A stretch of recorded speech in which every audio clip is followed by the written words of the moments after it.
Welcome to Ear Biscuits, the podcast where two lifelong friends talk about life for a long time. I'm Rhett. And I'm Link. This week at the Round Table of Dim Light, and I'm giving you your tit for tat. The tit was your trip to Key West, and it was a lot of tits. Yeah, you're not gonna have nearly as many tats, as me. man. If you saw as many tits in Big Sur as I saw in Key West, then I don't know what festival that was. Well, let me tell you, I did, but they were all on the same woman, just different instances. Okay. I see where you're going with that. So I will say there is gonna be some conversation about sex in this. Seems to be something we're doing lately. Once we busted that hatch open. Yeah. And now we're just crawling right out of it again and again. But I feel free to, I think it's gonna come up in conversation. Yeah, okay. When telling you about my trip to Big Sur with Christy, at the same time that you were in Key West, I was doing that. It was just the two of us. Shorter trip, didn't have to get on a plane. Totally different vibe. Kind of like the different vibes in what we're wearing, which I will get to what I'm wearing in a little bit and also get to what you're wearing.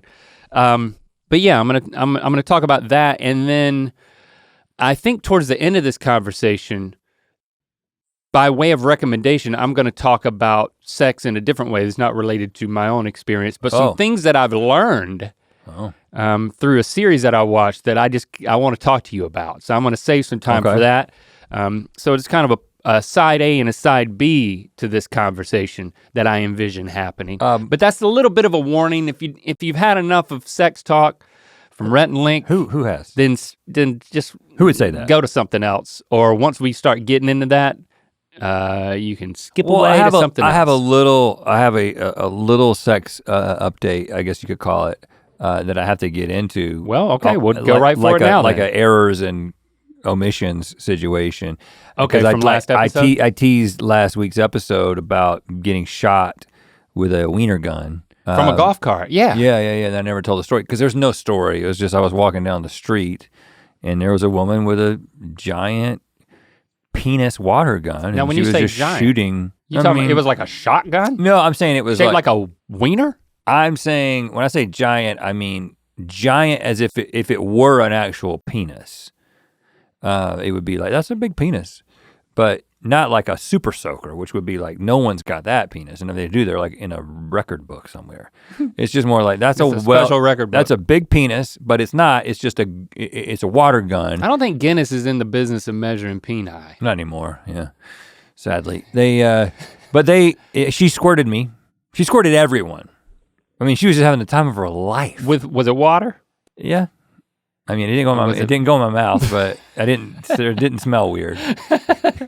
It went in your nose. It just went on my face and like chest and. Oh wow, that's a bold move. Yeah, she got me. Hey, you can get away in that golf cart though. Yeah, another advantage. I could have never caught up with her. Of an off-road golf cart. I don't know what cart. I would have done.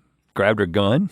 I had made plans to go to Big Sur, and then they were eradicated by the pandemic. So for our 20-year wedding anniversary, which in 2020 is when we were gonna go. I had it booked, I had to cancel. So I ended up going back to that same place. But since then you've been, and then I heard about the place because Stevie recommended it.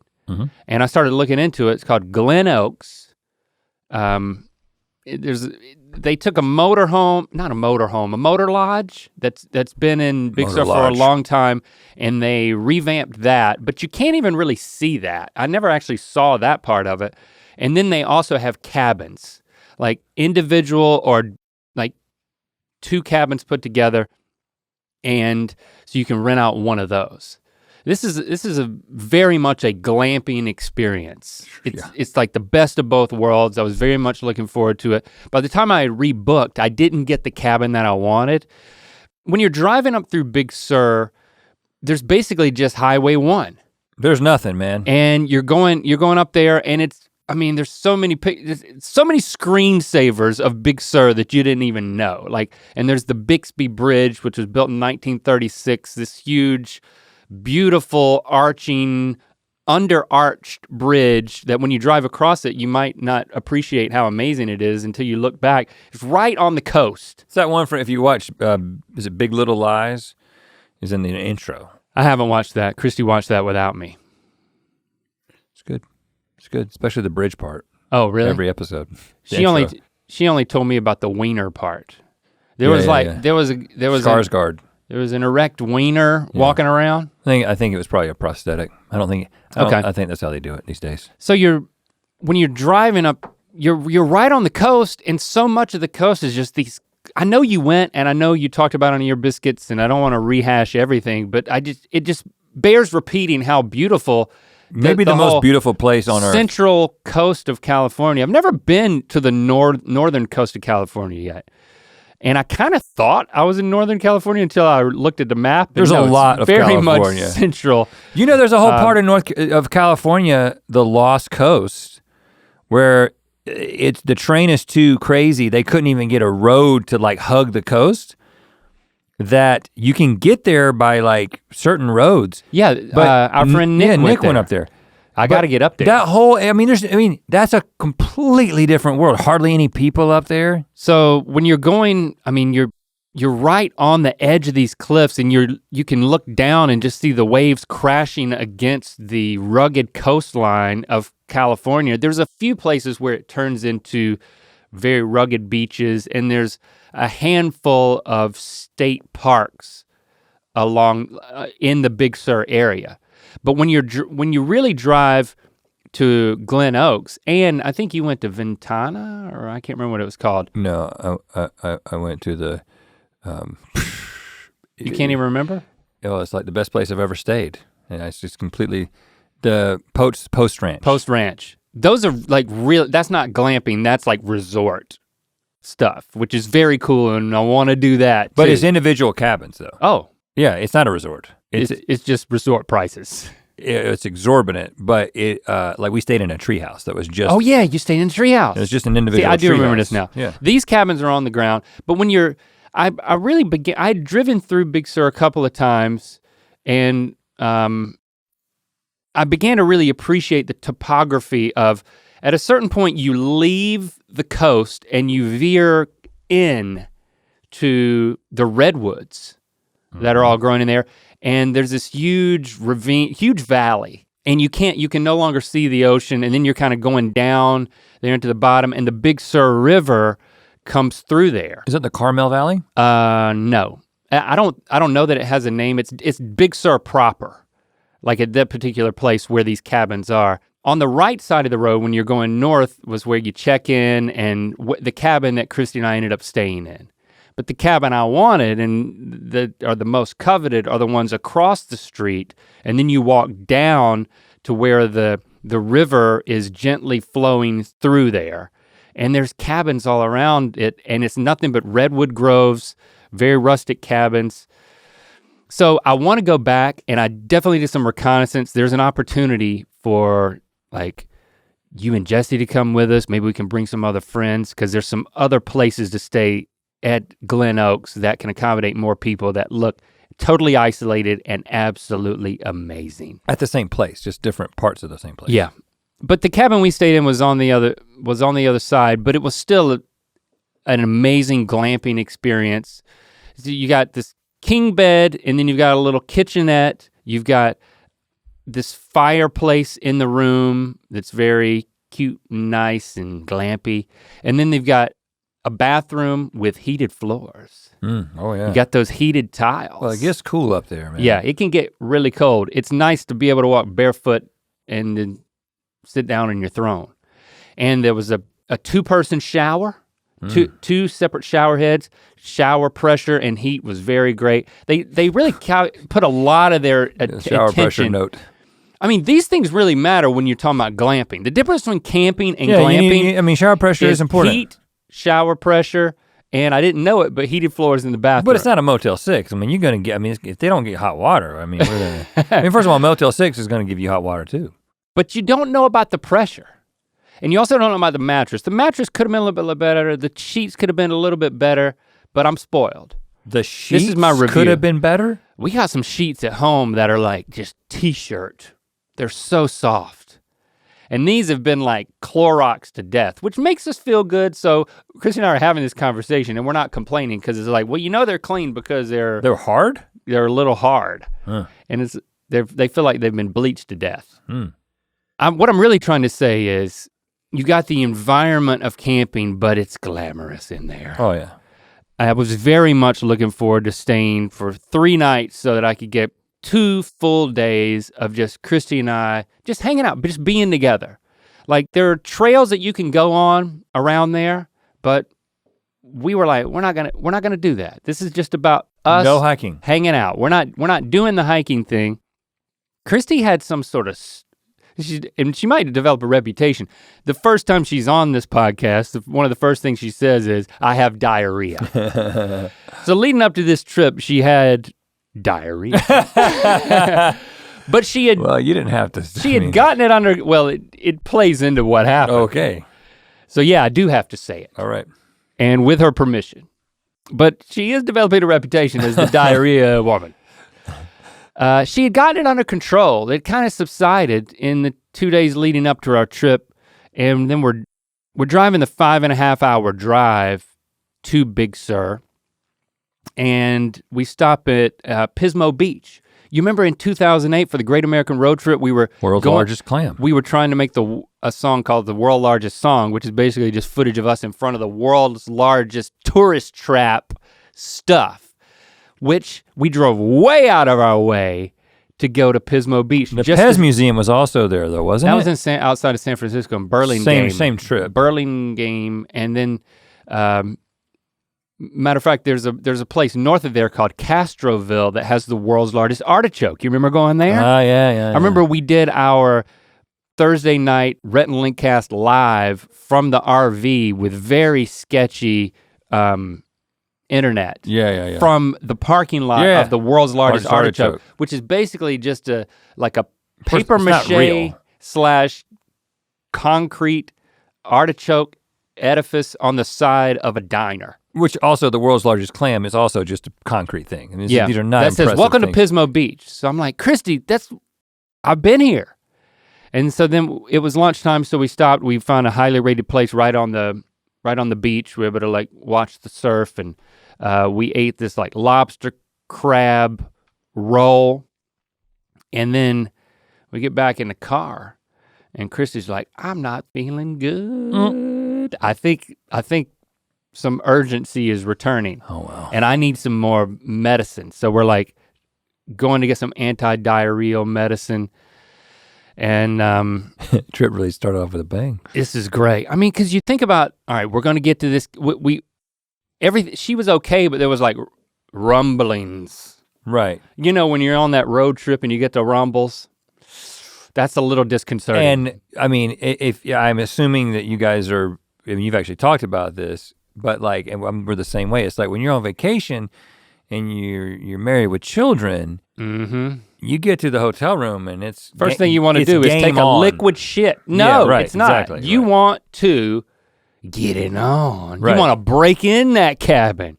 You want to just bend it over and like tell that cabin to submit. Where is a cabin so involved? You got to get the oh yeah, it's every part. Involve every part of the cabin. You might have to hold on to the wall or something. Everything. Yeah, hold on to those antlers. There were no antlers.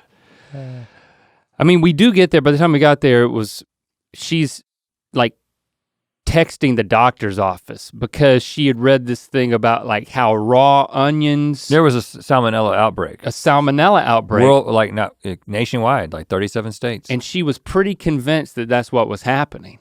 Yeah. And so we get there and yeah, there's no like walking into the cabin and getting it going. It's like unless it's a bathroom trip. Hey, heated floors. You don't want anything to land on those heated floors because I guess it would start to cook. Okay, God. You don't want to hear a sizzle from the other room. You know what I'm saying? I'm sorry, guys. I'm sorry. That didn't happen, and the floor wasn't that hot. It was just warm, for the record.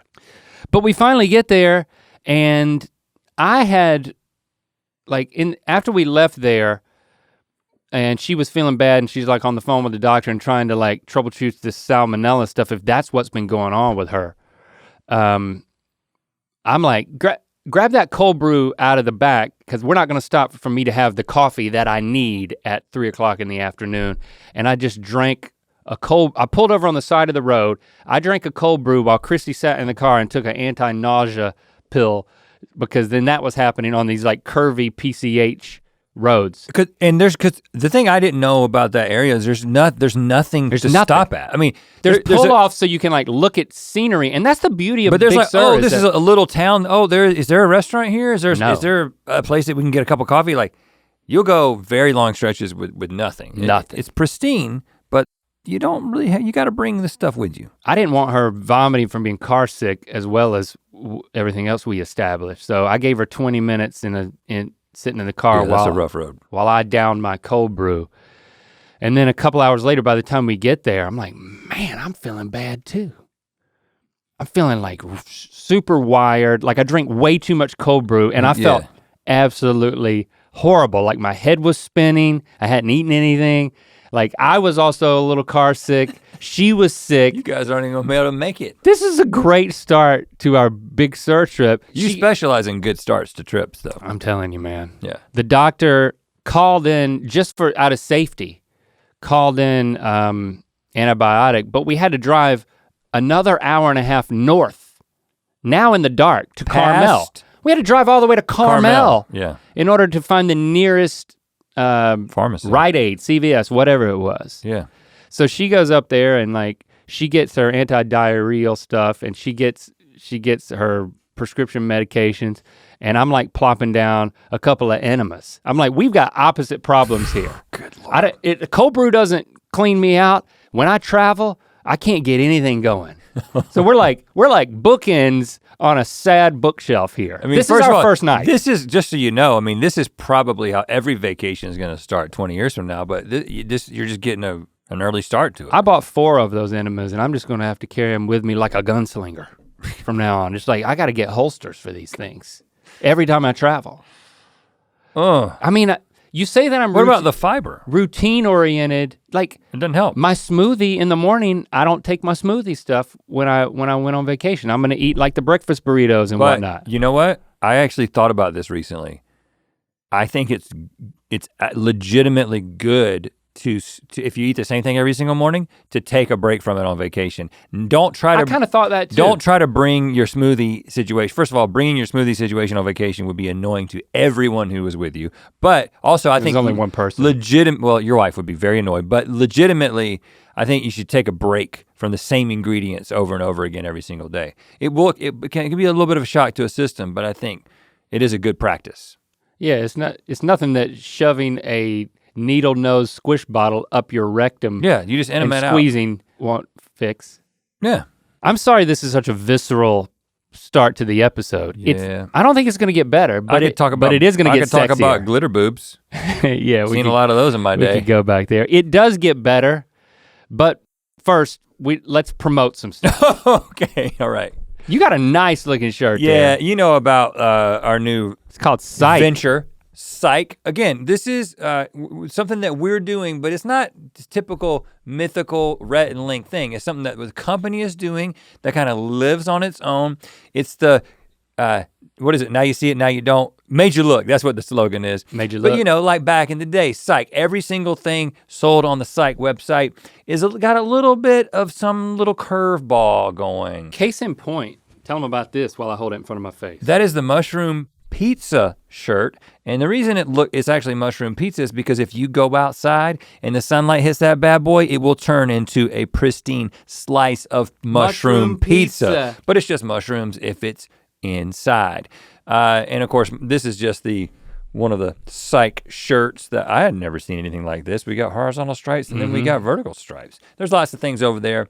Go to psych.la. Psych. Think about that. SIKE.LA. It's cool, it's fun. It'll surprise you and the people that look at you. Made you look. We got the stuff in her system and we got the stuff out of my system. Wow. And man, you guys just need to get together. But it was like, you know what? Tonight's just a wash. Let's forget it. And hopefully we did wash. We did wash and we just started, start over with a clean slate in the morning. We woke up both feeling better. Her issues were behind her. You're not even trying. And it started raining a lot. Ooh.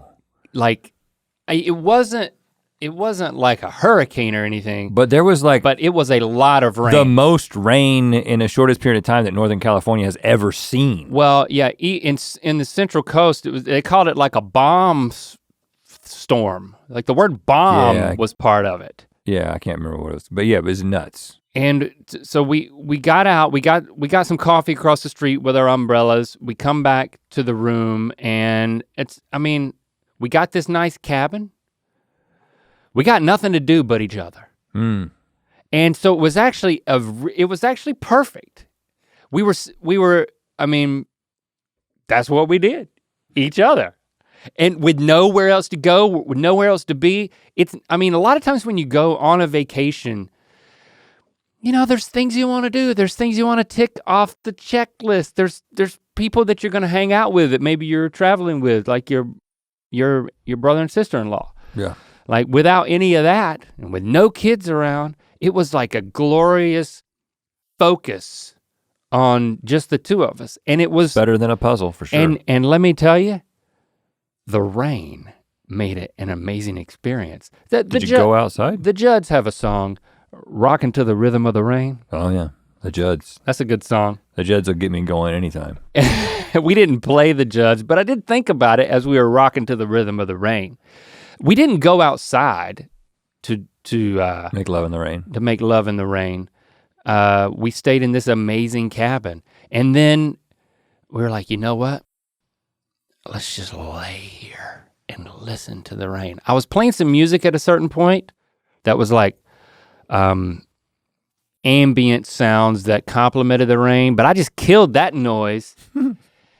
Yeah, if you tell your smart speaker or your sleep device or whatever to play rain sounds, this is a legitimate top tier way to relax and go to sleep. Oh yeah. It's manufactured and comes out of your smart speakers. Right. I think for the first time in my life, I experienced it in its most pristine form. The night before— You've never heard the rain on the roof? Well, the night before we noticed that we weren't in a redwood grove where we were in actually an oak grove.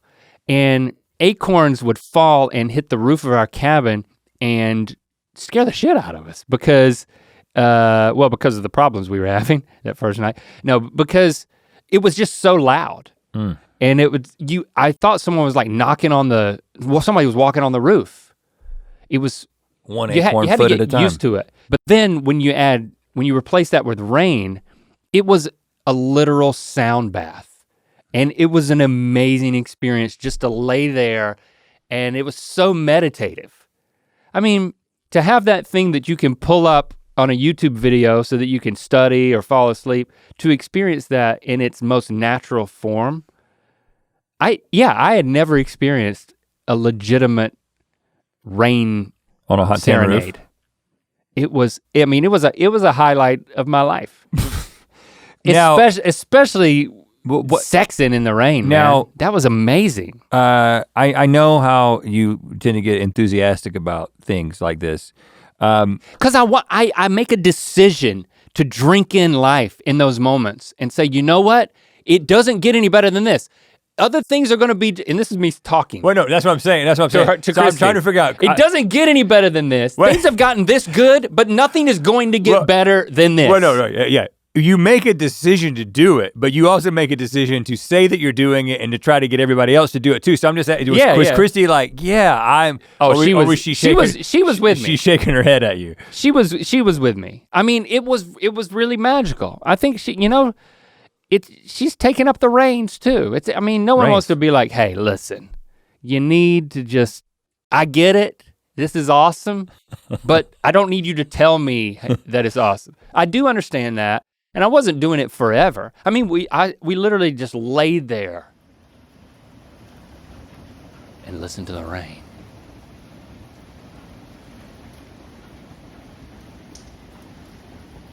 For how and long? I don't want to ever forget it. Definitely over an hour. And this is after like many hours of intense lovemaking. Oh, many hours, give me a break. No, it wasn't many hours, but when you don't have anything else to do besides each other, you can stretch everything out. And it's nice to get reacquainted with that and say, hey, remember on our honeymoon when we did it so much that we were walking like cowboys? Let's see if we can match that. Yeah. Let's see if we can have multiple sessions. Yeah. But you find yourself saying, hey, actually, you know what? Let's just listen to the rain for an hour.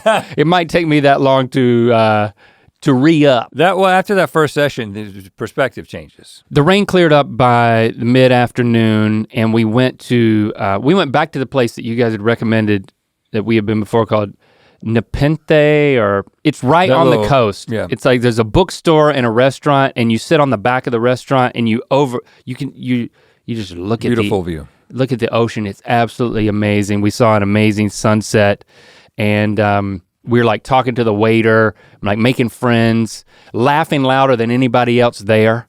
You know, again, like I said last episode, it's just like feeling in the zone, feeling like, whoa, look, we're having the most fun. We're connecting. It feels like we're on our honeymoon again, and we're watching this beautiful sunset. And I look over at Christy's purse, and it had been up on we were sitting at a bar so we could both sit shoulder to shoulder and watch the sunset. Like that was the best seat in the house. And up on that bar, her bag was like open. And it turns out something was spilling out of it. And every time that anyone walked by, or the person sitting right beside Christy on the other side could definitely see that she had a huge box of anti-diarrheal medication just out there in front of everybody. And Christy's like putting it away at the end of our whole meal, after being there for like 2 hours. And we're like talking to the guy about it. He's like, yeah, I saw that, but I didn't want to say anything. So it's, even though, I don't know, it just wouldn't leave us. Like the diarrhea was a specter. Well, yeah, well, you need to be ready. We had just a coffee at that place. It's a cool spot, and it's a very wild bird that was very aggressively eating people's food. Oh, there wasn't one off of their table. They must have shot him. Must have killed him. I might have been eating him. Yeah. I ate a chicken sandwich. Yeah. Next day, we got up, and there was no rain in the forecast for that day. So I'm like, all right, today's the day that we're gonna go down by the river. And again, no hiking. We're gonna go in like full meditative retreat mode. They take these Adirondack chairs. Are you familiar? Yeah, I believe so. Well, describe it. Adirondack chair to me is one of those, it's like high backed, made out of wood. Yeah, it just kind of leans back a little bit. Yeah. And you're kind of low to the ground. They had taken pairs of those and put them in the Big Sur River. Because the river is basically just a really wide stream. And there's lots of places where you can just sit on the rocks. So we just went down there and sat for a while and just did nothing. Feet in the water? Too cold for that. I was like, I'm gonna get totally ready for this. I'm gonna put on my new sweatshirt. I don't know if you've noticed. This is the moment. This is the moment you explain your sweatshirt. I ordered this thing off an Instagram ad. Shout out to my friend Todd Snyder, teaming up with LL Bean. And I'm like, makes quite a statement. I'm like, I think this is, how do you say, ironic, but not really. It kind of says, I don't really go camping, but I like the idea of camping. Yes. And this isn't, I think this is Maine. You know, you got some ducks flying. You got some fall foliage going all the way down the sleeves on this thing. Yeah, it's quite a print. That's not easy to do. I did get a compliment or two for it. What did they say? I think it was nice something like sweatshirt. What did he say? We were in one of these like little, you'll find a little bookstore on the edge of the, like with some like philosophical stuff. People doing a lot of introspection up in that place. Yeah, I think he said something like, that sweatshirt is hot. not hot. Maybe he was like fire. I don't think he said no cap. I can't remember. But who was this guy? It was just a dude who seemed cool. How old? He was a little younger than me. Huh. So okay. I think it worked for him. It definitely worked for me. And I got the photos to prove it. So here I am sitting in the Big Sur River in an Adirondack chair wearing my turtleneck sweatshirt with the main scene. They were on the rocks. It was just too, it was a little too cold. But okay, put your feet in the water. It's not like in the water. It's like on a rock in the river. Right. Okay. Right. So it was just another day of nothing. And kind of walking around the grounds of this place, going back to the room, having another love-making session. It's just not, it's just like you set your parameters small and then it's just a lot of, you know what? I'm gonna be naked. I'm gonna be naked. Like literally there's something in my throat. Something in my throat. I was like, I'm gonna be naked in this cabin. Oh yeah. For a long time. There's something about Big Sur that does that to you because when we were up there, we had, in the treehouse, we had the fire. And then I was just like, clothes?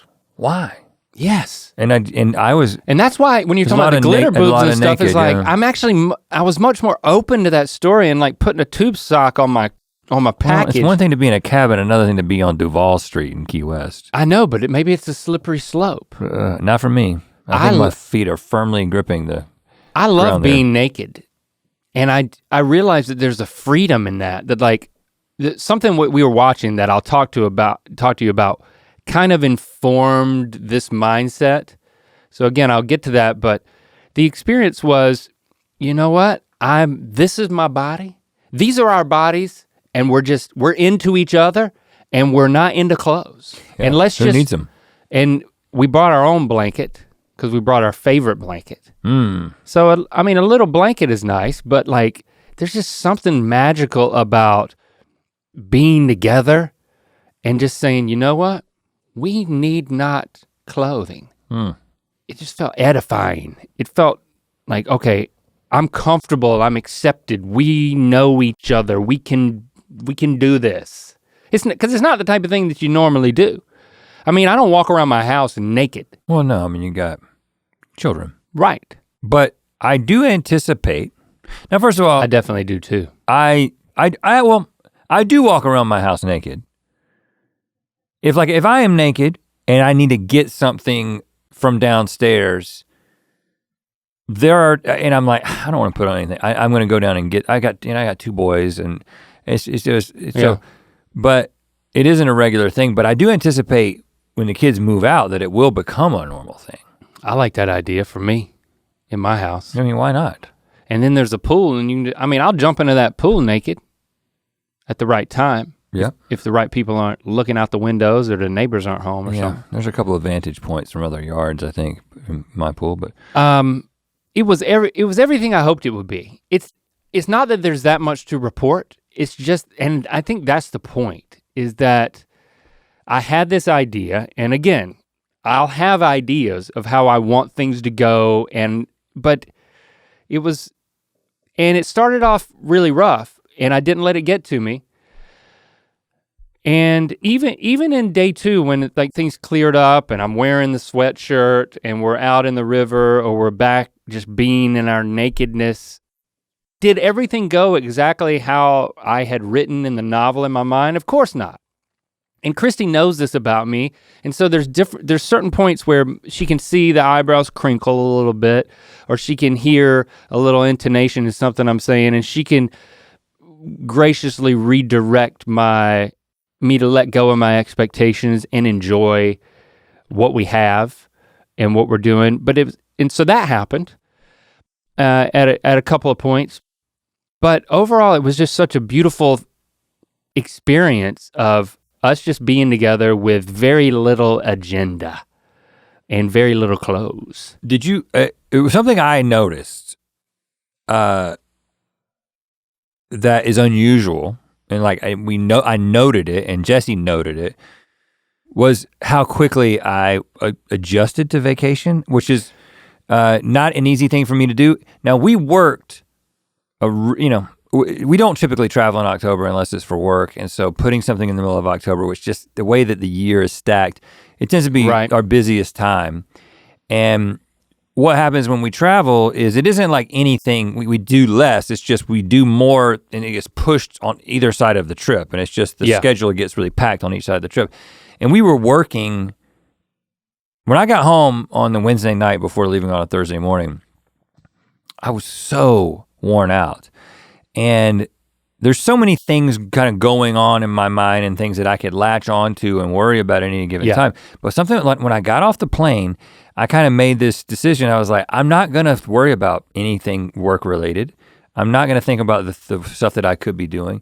And also, I'm not going to obsess about all the 7 different things that I could see in Key West. I've got these people here who know the place. They've made reservations. I'm just gonna be along for the ride. And I actually had one of the better times that I've ever had because I wasn't in charge. Well, I wasn't in charge, but also it was like, there's certain things that I didn't see. I didn't go into Ernest Hemingway's house, which I could have done, right? As an example. It's like, everybody says, good, take the tour. We didn't go. And then I was like, hey, leave something to do the next time you come. Whatever, who cares? Just, it's very hard for me to be in the moment. And for some reason, because we were working so hard right up until that moment, I found myself being able to do that more than I ever have. And I was like, man, am I reaching an age where I can do it? Is that what's happening? It's crazy. I was thinking the same thing. So on our drive back the next day, I told Christy, I was like, you know what? For the past 2 days, I don't think I thought about work. And it was, we had internet in the room. When you're walking around and outside of your cabin, we didn't have any service, so that helps. But yeah, it felt like because usually you go for a week-long vacation and it takes half the time to get to the point where you're no longer thinking about the stuff. And then as it creeps back to when you're coming back into the real world, you start thinking about it again. You start thinking about the fact that the vacation is over. Right, so then there's like, man, we gotta go home on Tuesday. There might be one day of a sweet spot in the middle where you didn't think of anything. But yeah, I actually noticed I haven't thought about work the past 2 days. I gave myself permission to do that, and I think I needed it enough, and I wanted to provide focus on the right things. And it was just, it's kind of what you want a vacation to be. Even though it was only 2 full days for us and a travel day on either side, even being in the car was nice, because it's such a scenic drive and everything. So yeah, I definitely think that was my takeaway, is that with this particular trip, you got the beauty of the ocean, the cliffs, the redwoods, and it just I would put it on that for me, that it brought me into this meditative state. And apparently a good Floridian island will do the same thing if you're in the right circumstances. It's nice that we're both have that experience. It may be, it could just be, we haven't traveled in a while. Yeah. Because I noted it and I was like, man, I adjusted quickly. How do I make sure I do this next time? I know, for real. Yeah, it's not easy, but. But there's one house that has it's called a bridge house. You have to walk across this suspension bridge across the Big Sur River. And then it has 2 bedrooms and then a kitchen and a nice living room area. And there's a barrel sauna outside right next to the river with a picnic table and bocce ball and these amazing rings. You getting a sauna? I didn't rent that. This was the place I want us to go back to. Oh. And then if we bring other friends, there's they created these standalone bedrooms that are super nice, that you bring some other people. It's I definitely want to go back and do that. And October, that's the perfect time. You get that rain, but then it goes away and there's not all the fog coming off of. We got lucky when we went in not June, a lot of fog, which is usually super foggy, and we got lucky. But the thing that Christy and I watched in our downtime, when we just couldn't go at each other anymore, was this Goop series on Netflix called Sex, Love, and Goop. I've seen the trailer. So course, Goop is the Gwyneth Paltrow. It's not just wellness. It's all types of stuff, and it's what just Gwyneth stuff. Years ago, she got flack for like saying, "Oh, put this egg in your vagina for a long time," and jade egg. The jade egg, and you named your dog after it. She got a lot of pushback for stuff like that, and she did a mini series, a Goop series on Netflix like a year ago. That was a bunch of like, I don't know, you spend a lot of money on something that's very questionable. It seems like that's kind of the reputation with like, what she's putting out into the world. But this new series, she's not really the center of it. And we watched the whole thing while we were there, and that's my recommendation. But I wanted to talk through some of this stuff with you because it's basically episodic series, like docu-series on sexual healing of real life couples paired with a sexologist. Mm-hmm. Is that a I would have called him a sex therapist, but they're sexologist sounds more sciencey. Sexologist. Wanted to jump in here and give a clarification. This is after recording everything that you're currently listening to. We had a discussion about Goop in light of the fact that a lot of controversy came to light after we recorded me talking about that Goop series. And the controversy is nothing new to Goop, but I just wanted to say there's certain therapeutic practices that are platformed in the series that people are pointing out are illegal in most states, highly questionable.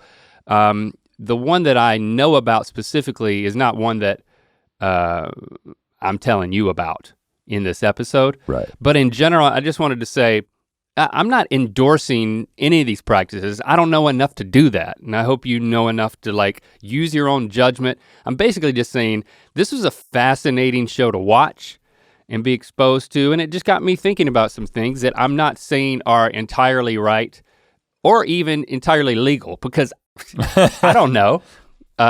So I'm just putting that out there and framing this whole conversation with caution that you need to be responsible for yourself and how you apply any of the stuff from that series, if at all. No endorsements. And I'll add that if you didn't already know, Goop is not, doesn't necessarily have the reputation for being the most reliable or evidence-based source of lifestyle and health advice.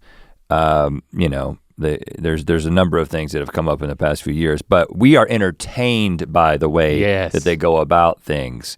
So again, whatever Link said, I agree with. This is not an endorsement. We were entertained by this thing, but because of this recent controversy. Whatever I said? You weren't listening to what I said? No. Okay, he agrees with what I said. But we just want, he endorses my non-endorsement. That we know how the internet is, and we know that when you talk about something that's controversial, people assume that is an endorsement, and we wanted to confirm that it is not an endorsement. Now let's go back to it. And so these are real people who like, from all walks of life. You got old people, you got a lesbian couple, you got people dealing with challenges in being intimate, or like there being a mismatch in what drives them. And then, so it's kind of like seeing the therapeutic techniques that they're experiencing firsthand. And sometimes with multiple hands involved, as I'll get to. And it gets wild and really out there in a couple of key places, one that I'll tell you about. But I really enjoyed the heart behind this thing. I mean, Christy recommended it, and said, hey, let's watch this thing. And I thought, okay, this will be fun. This might make us horny. That's what I was thinking. But then it was actually very eye-opening and educational. Some people might describe parts of it as pornographic, and it might make you uncomfortable. But if you've been through Sextember, I think you probably be ready to check this thing out. But I give it to these couples who are like totally normal people with normal problems in their relationships, and they're like super vulnerable in the stuff that they were asked to do on camera. But one of the things that one of these sexologists talked about was an erotic blueprint test that determines the way in which you best receive pleasure. And this is something that like I was able to connect a few dots with this, but I had It's like not a heard love about language it. for sex. Yeah, so the different erotic blueprints are energetic, sensual, sexual, kinky, or shapeshifter. So energetic means you're aroused by anticipation and yearning. So it's like it's not what is happening, it's what's about to happen. Like Foreplay. am I ready for this? And it's foreplay, but then sometimes it goes into more of this like woo energy thing, which I'll talk about. Second one is sensual, so you're turned on when all the senses are ignited. Ever how many there are? 5 or 6? Like the vagina scented candle. That Yeah, she sold so like for a while. sight, smell, touch. What are the other ones? Rubbing, insertion, Sound. sounds. Taste. The next one is sexual, which is excited by nudity and or other traditional sexual characteristics. A lot of this is associated with the sexy bits, you know? Okay. The parts that you're supposed to cover up on Like the ankles. to be decent. Angles? Ankles. I'm really into ankles. No, I'm talking about the twigs, the berries. Yeah. The Tunnel of love. the nappy dugout, Yeah. as Ice Cube called it in something. So and that's the one that you tend to think about, like, okay, when sexual stuff is what is at play when you're activated sexually. Yep. But only that stuff. Kinky, aroused by taboo. Mm-hmm. And then shapeshifter is just all of the above. Yeah. So Christian, I mean, it's not a teaching series. It's more like they're sharing this with the people in order so that this one particular couple could understand how kind of like a love language thing. How do they like meet each other's expectations? And like she's putting one of them on a table and then it's like, okay, based on your survey, you're kinky. And she's like, oh, I am. And then he like gets out, the sexologist gives her partner a paddle and he's like, I'm not kinky. I'm just a high school principal.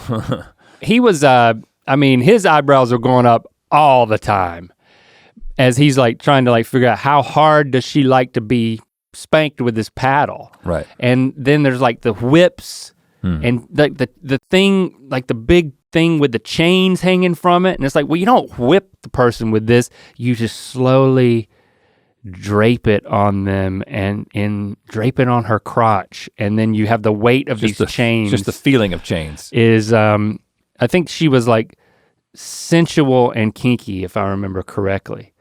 But then they switch up and they put him on the table. And I'm a golfer.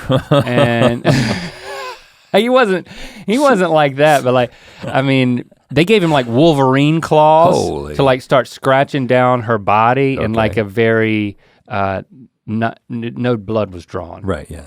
It was very approachable. It made kinky approachable. So you're a big Wolverine fan. It did make me think that I was a shapeshifter because no matter what I saw, I wanted to try. I could try that. But they put that feels like the page I'm on so far, yeah. They put him on the table and then the sexologist is like, you are an energetic.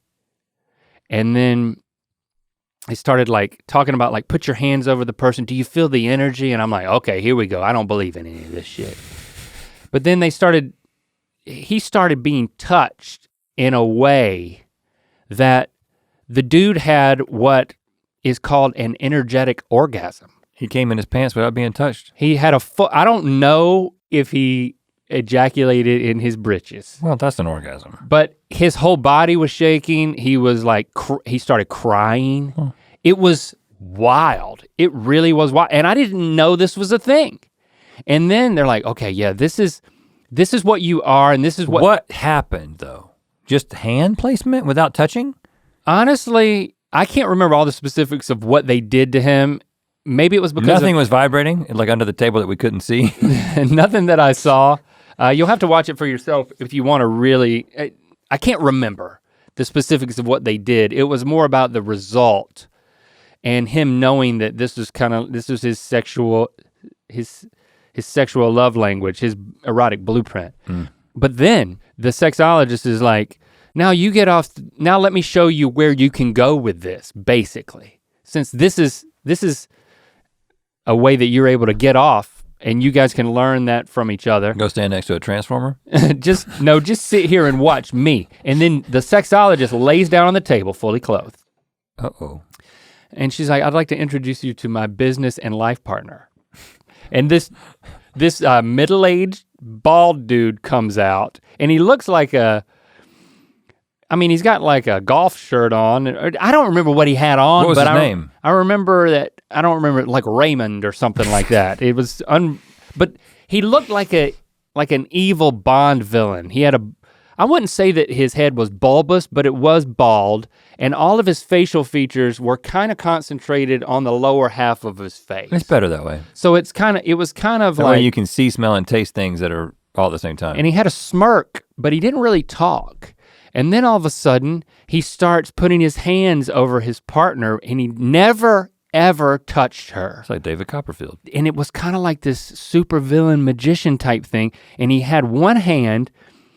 It was kind of, when in Lord of the Rings, when Sauron kind of like put his hand over the Palantir and his hand was like, it was kind of like he was drawing a connection with Sauron out of that crystal ball. Yeah. And like his fingernails and his hand was like getting like twiggy. It was like weird and like that happened sinuous. On Netflix? Like this dude, well, what he did was he did that with his hand above her head.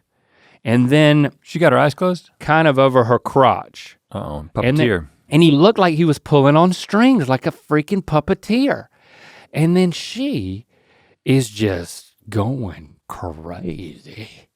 Like she is undulating, having a full body orgasm all over this table. All over the table? Like she was writhing all over the table, moaning and arching her back and putting her knees in the air and throwing her legs all over the place. And he was never touching her, but doing this thing that, from my perspective, it was an elaborate performance. Well, and I think, so. Having not seen it. It was wild. I didn't really buy it, but the other guy totally bought. Well, here's the thing. You ever, like, this hasn't happened to me recently, but I've done it with my kids where you'll like, you're doing it with your kids. You're tickling your kids. And then you've got them held down. And then you get really close to tickle them and they laugh because it's the anticipation of getting tickled. Like, I think. And they would call that an energetic response. I think that it is, listen, I don't know. I don't claim to know things about metaphysical things anymore. That's kind of where I'm at. But the idea that there's literally like some energy field that he's kind of running through her vagina and then coming out of the top of her head and like literally like, what was the guy in Pinocchio? Geppetto. He was like Geppettoing his woman. I don't think that's what's happening, but like the idea is so powerful, right? And that her mind is literally able to activate a sexual response. Like I totally believe that could happen. I agree with that, and there was no denying that this guy who was in tears and like took him hours to recover from what happened to him on the table. Oh. It just seemed like it was a very extreme demonstration that I don't know, the waters got kind of muddied for me, and you expect a little bit of that from a goop thing. Yeah, it's gotta be if a little not goopy. A lot. A little goopy. You gotta get goopy. There was a couple other goopy moments too, that those are great reasons to watch and just for your jaw to drop. But again, I have to recommend it because the way that these couples were so vulnerable and the sexual component to their relationship, and one of the things that clicked early on was they said, one of the sexperts said that, it's lovemaking is a skill. It's like a craft. And it was really cool for us to be watching it and then to have all of this time where it's like, okay, we don't have anywhere to be or anything else to do. Just raining. And so we can like actually embrace this as something that there's still a lot to learn about our own bodies and about each other's bodies. And I never heard of these classifications, you know? Had you? Energetic, sensual, sexual, kinky, shapeshifter? Not broken down like that. Right, and knowing that there might be a mismatch to like the woman in that couple was like, am I gonna have an orgasm at any point in my life?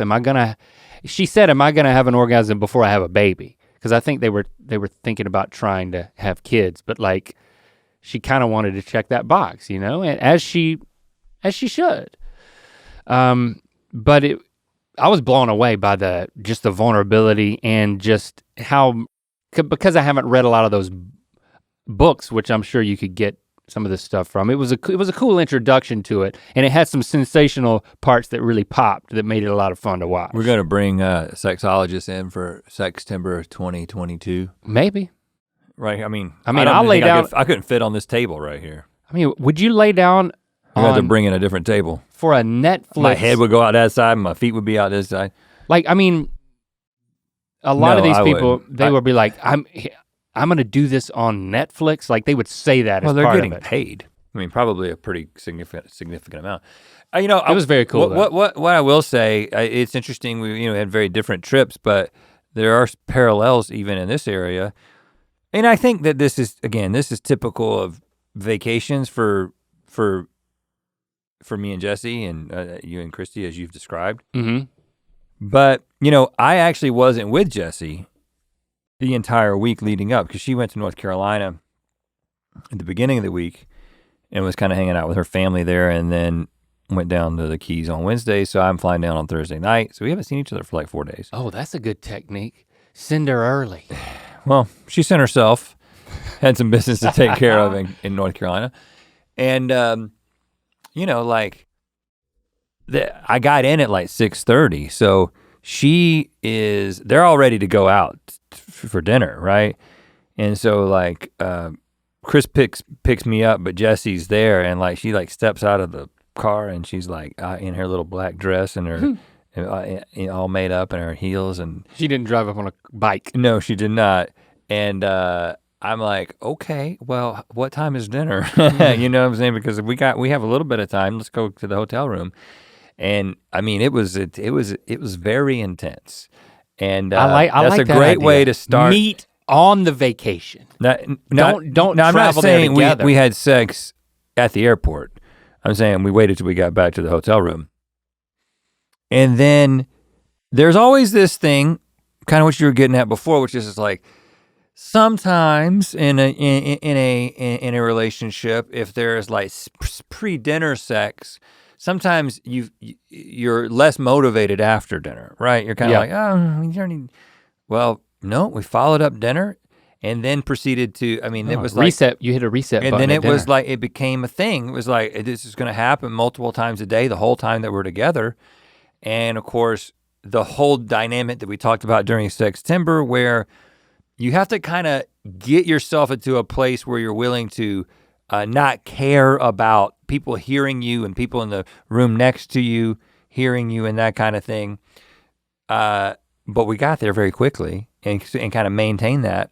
And we didn't talk about it. And we talked about how we were having a really great time and how we were really connecting and we enjoyed being with each other. And but yeah, it was a really, we were very in sync, much more than when we were kayaking. I mean, I thought about trying to slip off and have sex on the kayak, considering how well things were going. Maybe that would have, solved some problems, but no, that didn't happen. But yeah, it was a really good time for that kind of connection. But maybe, I haven't done the puppeteer thing, so maybe I gotta watch this thing. That's what I'm telling you, man.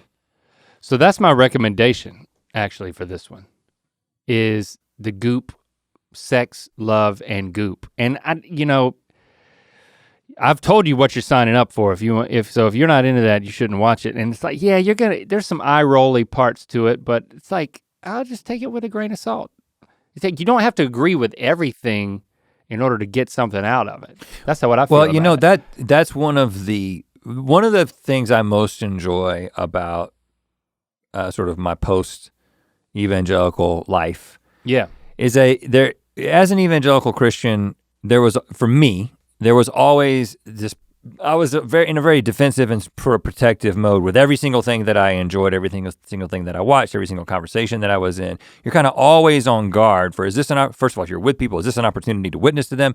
But then when you're watching something, you're trying to make sure that it's going through the proper grid and you're classifying these people as, this isn't good, this is not Christ-like, this is not a Christian, this is not biblical. You're either in or you're out. So everything was assessing that. And there's an interesting thing with when I don't, not grid. Is it right or wrong? Are you in or are you out? And that grid doesn't exist anymore. Can I do that? So now it's kind of like, okay, but the interesting thing is it isn't like anything goes and everything's good, but it's kind of like I can watch something and just take it in and be like, this doesn't have to change the way I feel think about this, but it might, and again, I don't believe the energy stuff. I mean, it could be true, but I don't know if there's a way to prove it. I haven't experienced it. But like being able to watch something like that and be like, this is entertaining / informative. Maybe it'll spark something for us. And I don't have to have this complex, informed opinion about why it's worldly. That's one of the best things about my life at this point that just makes, there's a lot less emotional energy put in like putting things in boxes. And I think that, since this is kind of like a sex addendum to Sextember, weeks later. I do think there were ripple effects in me and Christy's relationship from Sextember. It's like really getting in that headspace where you're thinking about it. Well, you and I are thinking about it and talking about it, and then Christy and I, all the four of us did in that one episode. And then she's grateful. I think she's glad that she was on the show because it's one of the factors that led to us having intentional intimacy and giving attention to that, our sex lives, and saying, okay, that will actually be part of the mission for this trip for us. Mm. So I'm already looking back on Sextember and being very, very grateful for it. And I think and there's Christy's reading a book called Come As You Are, which I would also recommend that book. And so it's, the wave has crescendoed, but it's like, it's still moving us along in terms of giving attention to it. And also realizing that now that we've talked about it, it's less and less weird every time we bring it up. Like she's the one that's like, and she put it in our text there. She's like, look at this Goop series. I'm gonna watch this. You guys should watch this too. It's like, I think she could have done that before, but maybe she wouldn't have. Maybe she wouldn't have identified that. It's like, so I think we are realizing the benefits of having those conversations and kind of bringing it to the surface. Now, all that being said, if I had to predict on the backside of our Big Sur trip, is it this, now we're having so much more sex? It's like, no, I can already tell that it's like, man, that was great and that was very concentrated, and now we're kind of getting back to our normal lives and our normal rhythm and our normal frequency is the word I'm looking for, of being intimate. But again, because we talk about it differently now. We talk about it more often. We talk about it even more openly. And so I think it was a good thing. I'm glad we did it. I'm glad we're still doing it. Keep doing it. I do think that is, we talked about this during Sextember, but yeah, I think it is worth repeating, is just the idea that just like anything, that communication and talking about something leads to enhancements and progression in that particular area of your relationship, and that might be your sexual relationship.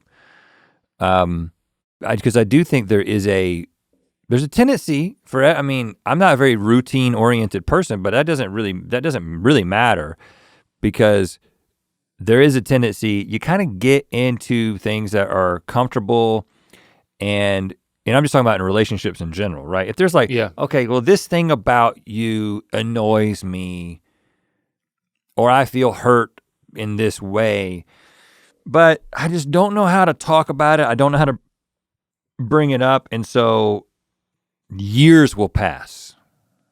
Right. And we don't really we just accept that this is the status quo.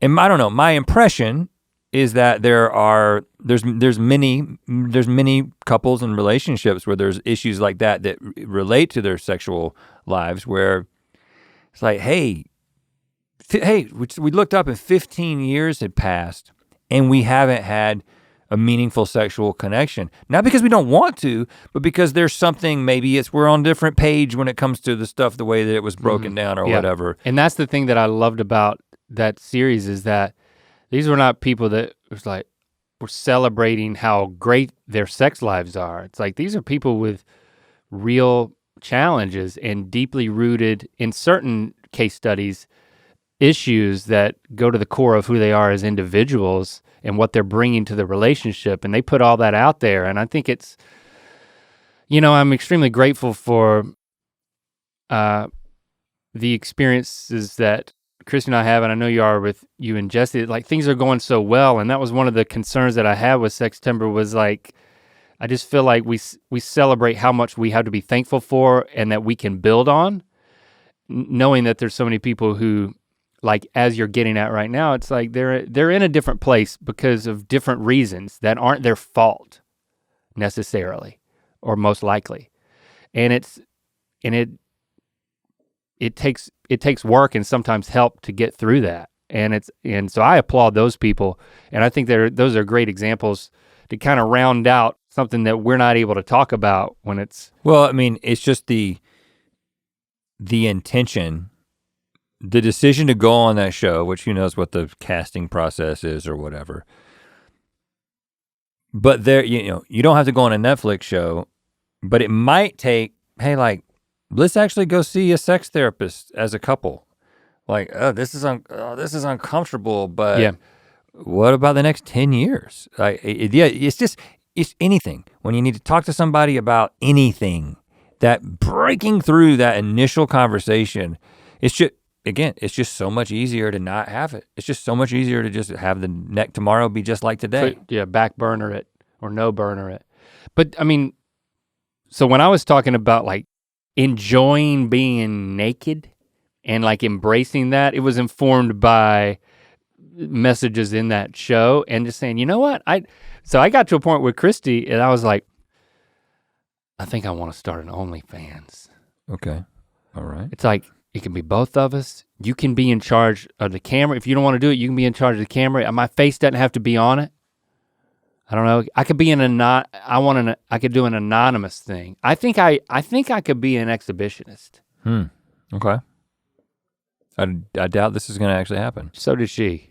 But there are couples, there's so much independent porn right now, and there are couples that, for whatever reason, because of whatever else they do or just their own prerogative, they don't show their faces.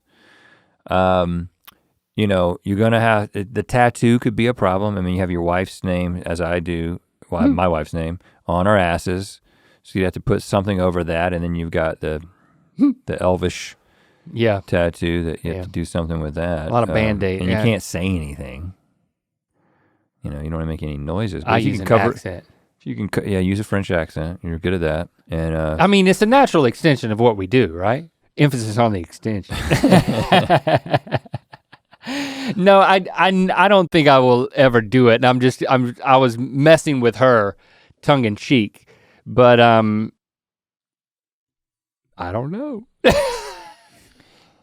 You got people who are legitimately gonna think that you might start an OnlyFans. But that's a good that's a good place to have people. Don't go searching. I don't know. That's a good place to have people. I haven't perused OnlyFans. I don't know what the thumbnails show, but don't peruse it on my account trying to find me, because you won't. And it'll be really easy because I'll be the guy wearing this sweatshirt and nothing else. Oh gosh. Yeah. Okay, well, focus on the ducks. Well, hopefully you learned a lot this week and last week, as we ended up just doing Sextember all over again. Hashtag Ear Biscuits. Tell us what type of sexual type you are. We don't want to know. No, wait, listen. Save it Because I mean, I have every intention of doing Sex Temper again, but I don't know how it's gonna change. We kind of already told the stories. I think we might have to just bring in some experts. I don't know, man. I don't know. It's too early to say, but I'd really like to do it again. I'll have learned a lot from my OnlyFans experience to discuss. Yeah, right. Talk at you next week. To watch more Ear Biscuits, click on the playlist on the right. To watch the previous episode of Ear Biscuits, click on the playlist to the left. And don't forget to click on the circular icon to subscribe. If you prefer to listen to this podcast, it's available on all your favorite podcast platforms. Thanks for being your mythical best.